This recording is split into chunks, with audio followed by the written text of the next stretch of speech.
welcome back to Googie's Kitchen, and if you are new here then hello and welcome. My name's Alexis, and during the month of December, to help you with the festive season, I'm going to be posting 4 times a week on a Tuesday, Thursday, Saturday and Sunday at 7 AM. So if you love recipe videos like this one and you want to see more, then please don't forget to hit that subscribe button.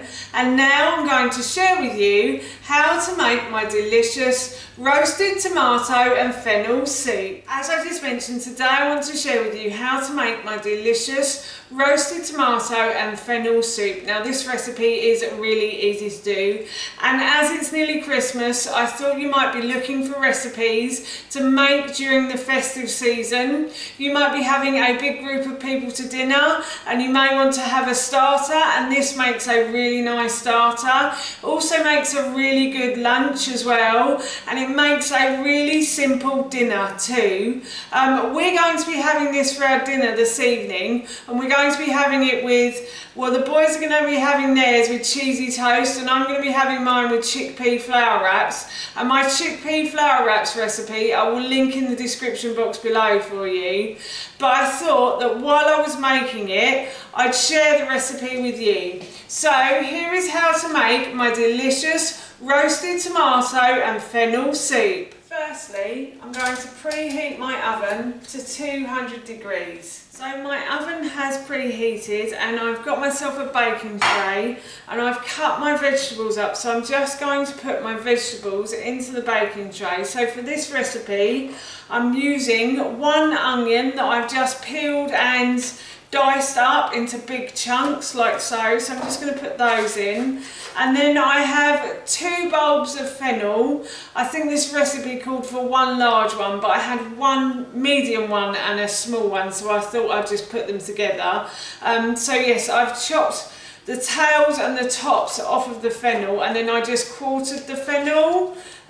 Fennel is a really delicious vegetable. It's quite a strong flavour, but I really like it. My son doesn't, my husband does, so it's one of those, I think, you either love it or you loathe it. So yes, and now I'm going to add tomatoes to this as well. So I've got about 6 large tomatoes that I've just taken off the vines, and I'm just going to put into the baking tray with the other vegetables, and then I'm just going to drizzle over some oil on that as well. And this soup you could make in advance of the meal, and you could store in the freezer if you wanted to.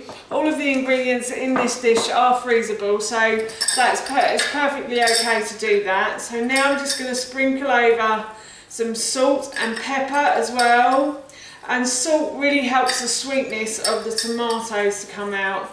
I don't know where I learned that. I don't think it was from my dad, where I learned most of the things I know, but I definitely know that it does help to bring out the sweetness in the tomatoes. And then I'm just going to sprinkle over a little bit of pepper as well, and I'm just going to toss all of those vegetables in the oil, the salt and the pepper.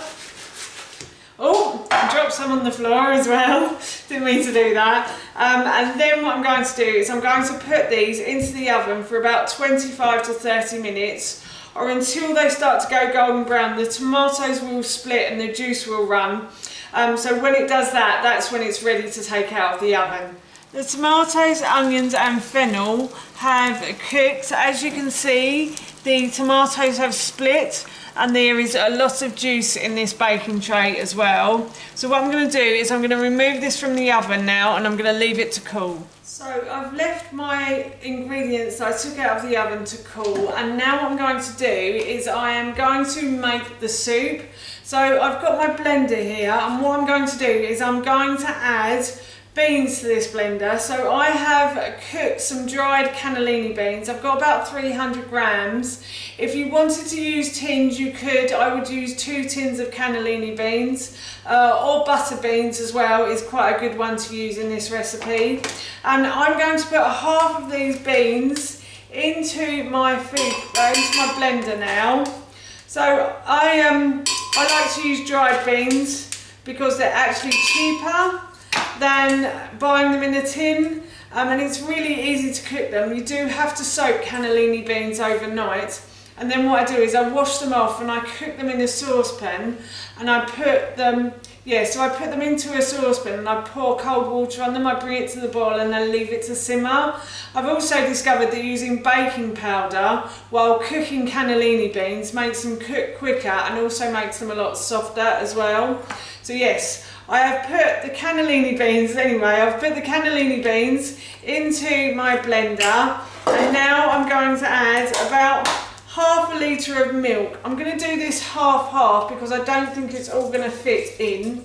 I'm using an oat milk today, but you can use any type of milk you like. You could use cow's milk as well if you wanted to. And then I'm going to add in about half of the ingredients that I've just cooked in the oven.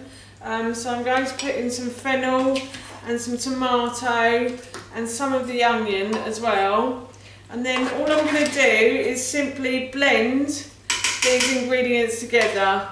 And as I said, my blender isn't that big, so I'm going to do half now and I'll do half after I've blended this.